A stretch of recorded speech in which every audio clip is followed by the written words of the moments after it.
Hello, all. Welcome back to Simplified Parenting and Emotionally Healthy Child podcast show. And I'm host Suhasini from Mommy's Home Musings. You all know me as a fellow parent of a preteen boy.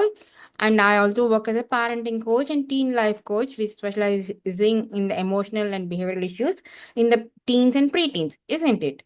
So, I want to talk about my beautiful journey with all the ups and downs and the roller coaster ride which I know take along with my preteen, which is typical for any preteens or teenage parents, right?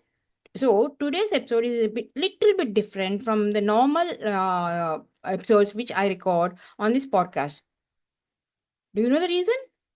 Yes, I'm going to talk about the latest series on Netflix, the OTT series on Netflix, which is Adolescence. It has taken the old by storm. Have you guys watched it? If not, please go ahead immediately after this podcast and please do watch the Netflix show if you are a parent of a preteen or a teenage boy, a boy or a girl. It's totally raw, my dear friends. The very first scene has shook me to the core by imagining my own child in that particular main protagonist's place. I mean, he's just 13-year-old boy, and he sees the police. He even wets his own pants. You can understand how innocent that boy is.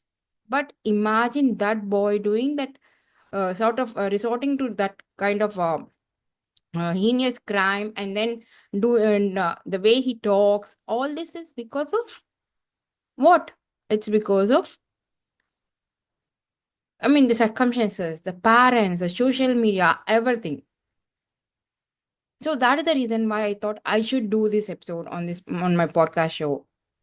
Have you ever wondered really what goes on your child's mind? What goes really behind those closed doors? We all love our adolescent to be independent, right? We try to make the preteen sleep on his own in their own bedroom, try to have their own study room, their independence, their privacy, blah blah blah. But imagine what happens behind those closed doors. What is it that your child is watching? What is it the child is not watching that he's not sharing? What is it that influencing him which he's not sharing? We all been there. We have struggled with the silence that slowly replaces the entire household, right? The preteen or teen doesn't want to talk to us. Will be glued to the mobiles, gadgets. It's real, my dear friends.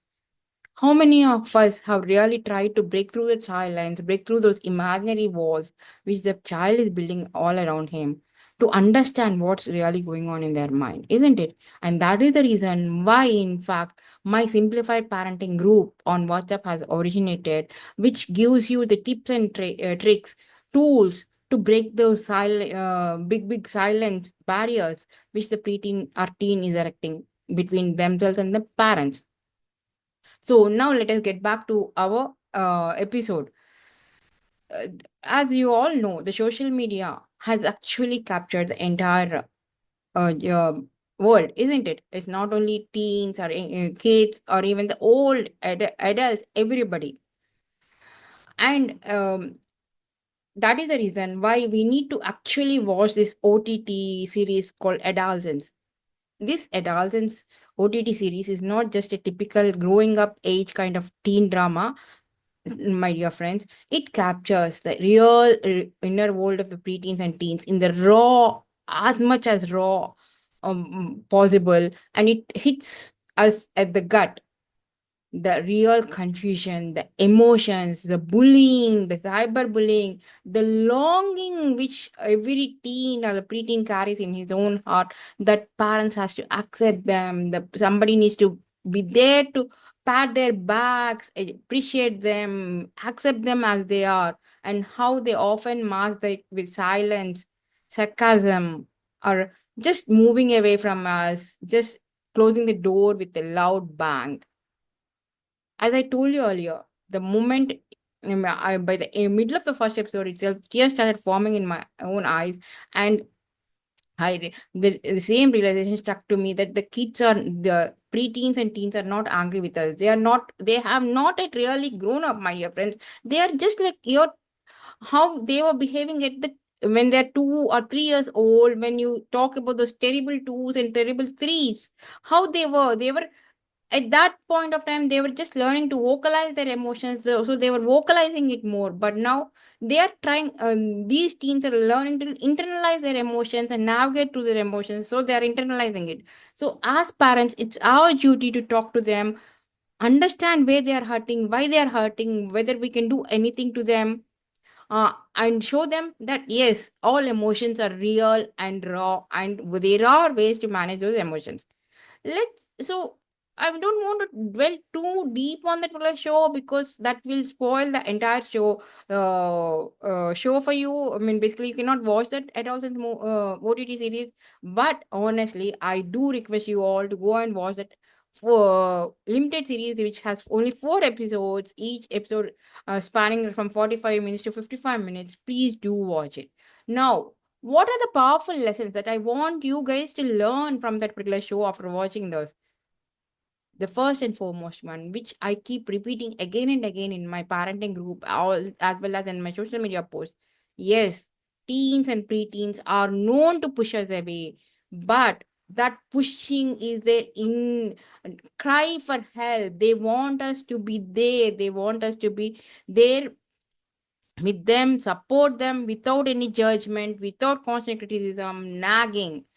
The reason why they're pushing us is because they know that the moment they come with their problem or with their anxiety or their fears, as parents, what do? We jump to solve the problem for them. We s- we minimalize that problem. We say this is not at all a problem. We judge them, we criticize them, constantly nag them with that problem, which most of the parents do. It's not only you, me, or anybody, because we have multiple tasks to handle, multiple duties to handle, house to manage, work to complete, lot many things. And sometimes we, whenever the teen tries to come and talk to us, we just say, yeah, they see us imitate doing this, and that's what they are going to do, isn't it? So just because they are pushing you doesn't mean that you can keep quiet or you can maintain the distance. Whenever your child is shutting you down, don't take it personally. When they say they hate you, they don't like this mom, they kind of, I wish you go away from this house, blah blah. So many times they try to insult us. Stay present, bring them a glass of water, sit nearby. My favorite joke that we both crack when my preteen and teen have a conversation, and when I keep nagging on certain issues, he says, oh God, I don't like to talk to you. You just started again, and he'll try to go. Oh, then immediately I go after a couple of minutes, not immediately in the sense with the very next second, I go after a couple of minutes, 5 minutes or so, and I just give him a glass of water and say, yeah, I had gone away, but I felt so lonely over there. Where can I go without my little boy? I just came back with a smiley face. Then obviously all his anger will melt down, and he'll hug me. He'll try to come back to me. And then we don't talk the topic immediately. We patch up with each other. And then after a certain time, after half an hour, 1 hour, we raise that topic in a very gentle way, wherein he starts sharing. I mean, I'm not saying that the same, you need to use the same trick, but you know your teen better, because you were the one who had given the birth to them and raised them till here. So you know what your teen likes, what irks your teen, or what actually appeases him. So change your parenting strategy. Don't leave them when they're pushing you away. That is my humble request. And every emotion, even the slightest bullying, the slightest teasing, hurts your teens full, very deeply. Trust me, my dear friends, this is a time when your preteen and teens body is shaping up. They are looking for their social acceptance from their peers, in the school, friends, parents, relatives, everywhere, right? So they don't know. I mean, if suppose somebody says that you are fat, they really hurt them. They'll stop eating food. Just a small example. Or when somebody says, oh God, your shirt is so shabby, trust me, your teen will never touch that shirt once again in life. because it all these small teasing, small bullying, small things, they take it very deeply. So that is the reason why we need to teach them little bit more, saying like every emotion is like a passing cloud, and you don't have to hang on to it forever and ever. And when somebody teases you or somebody bullies you, yes, you need to react to that and reach out to the nearby adult supervisors or nearby adults or caring adult parents to whom you can share all these issues, and then so that they can help them, isn't it? That is how we can create those small safe moments, or small safe quotes you can actually use to let your teen know that yes, you are there. For example, once again I go back to my own child. When my child really doesn't like going out somewhere, or when he doesn't want to be present in a gang of friends which he doesn't like, I mean, basically he likes to hang out with a gang of friends, but he knows that some issues are not going in the right direction. I had given him a code word saying like yes, he needs to message me immediately from his friend's phone. Mind you, I haven't yet given a cell phone to my child, because the rule in our house is that my child shouldn't carry, I mean, we are not giving him a cell phone till he's 16 years old. That is the time when he actually goes out on a city bus or on a public transport on his own and gets back to home safely on his own. That is the time when we are going to give him this cell phone. The reason why we are telling this is that, I mean, mobiles has given access to the entire world, and the world is not all good everywhere, right?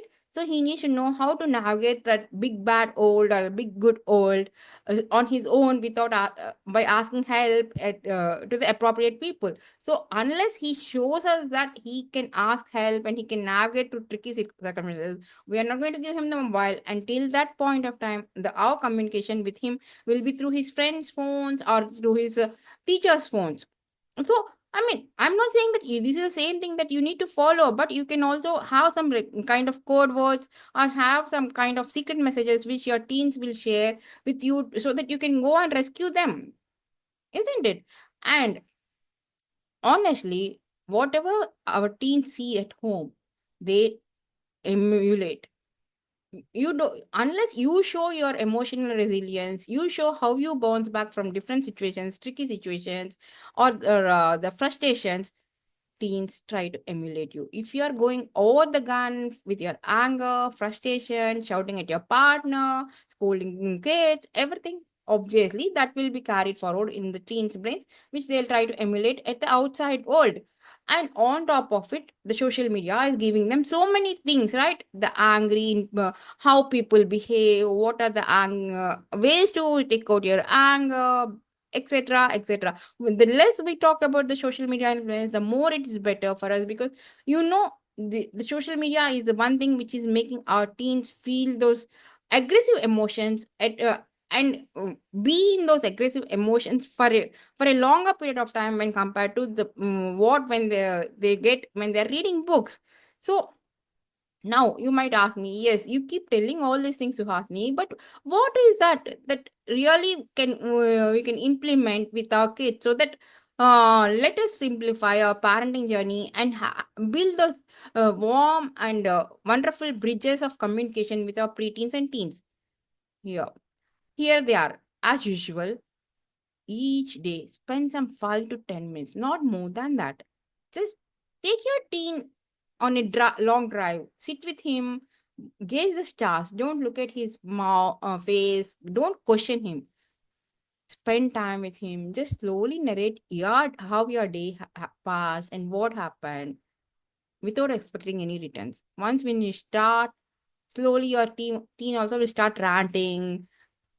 They'll start initially they'll start sitting in the silence, they'll listen to your rants, but they will not open up. Slowly, when you make this a ritual, your teen will start opening up. And our favorite time in our household is having the morning cup of coffee or the tea, or in the evening cup of milk before going to bed, which actually is the time when my child keeps sharing all his fears and anxieties with us.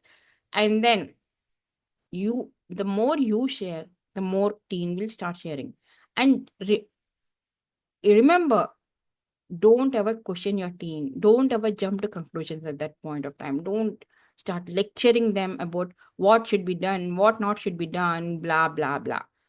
You just be curious, let it come out of his or her heart completely, and then ask them whether they need any solution from you, or whether they can find it out on their own, or whether they need any help in finding the all the solution on their own from your end. Then slowly the your bridges of communication will start building with your teen. The more you start judging, the more you start criticizing them, the more they'll start going away with them. And secondly, start learning something new along with them. Be their partner in crime. Learn something new hobby, watch a movie together, crack jokes with them, silly jokes, have some silly time with them. If you follow these two tips on a daily basis, you can see really some wonders. These might sound very simple, but actually they'll simplify your life much better. So, please, my dear friends, talk to your teens, understand what they're feeling, why they're hurting, or if not, what are they going through, what are their stressing factors, what are their anxieties. Try to help them out. And as usual, I'm going to give you one question for your journaling purposes, which I normally give in my simplified parenting group. When what do you think about this question? Am I available even when my child is unavailable? So, understood? Reflect on those situations in which you felt that you are available to your child even when your child is pushing you away. Got it? Write it down. If you're not available like that, and if he's pushing you and you are also going away, identify those situations. Try to breathe. Next time when they happen, don't go away. Just walk towards him. When you walk towards him, he'll also, your teen or preteen will also start taking small, small baby steps to meet you halfway. That way, you both can actually stay together and help each other. And let me tell you honestly, being a good parent or a great parent is not doing all the things, giving them the gifts, giving them the mobile, giving them the video games, whatever they ask, fulfilling their wishes. It's about showing up even when your child says, "Leave me alone, I hate you, I don't love you," all those things, but still showing up with and being there with them, taking care of them. So, my dear friends, there are so many things that I keep sharing like this in my WhatsApp community. In case if you are interested, I'll give the link below in the show notes. To you guys can join on my WhatsApp community there, which is totally free, and a lot of parents, more than 100 parents, have already started getting benefit from last 1 year about from this community, and their relationship with their children had really changed, and now their teens and preteens, even the kids, started sharing a lot about what's happening in their life. So, if you're not a part of that community yet, please do click on the link given in the show notes below, and or you can follow me on the Instagram where or Facebook, or you can even email me. I'll share that link with you and you can join it. So that's all, my dear friends, about the Adolescence OTT series on Netflix. My important lessons, what I learned from that series, and some points for you to help you simplify your parenting journey from the podcast show Simplified Parenting with Emotionally Healthy Child show from Mommy Show Musings. Thank you so much for being here, listening to my podcast show, especially this episode. So, if you want to become a great parent, please be the parent who shows up to your child every time, every single day. So let's keep this conversation going. I'll come back with another interesting topic next week. Till then, take care, be present with your teen, enjoy your parenting journey. Bye bye.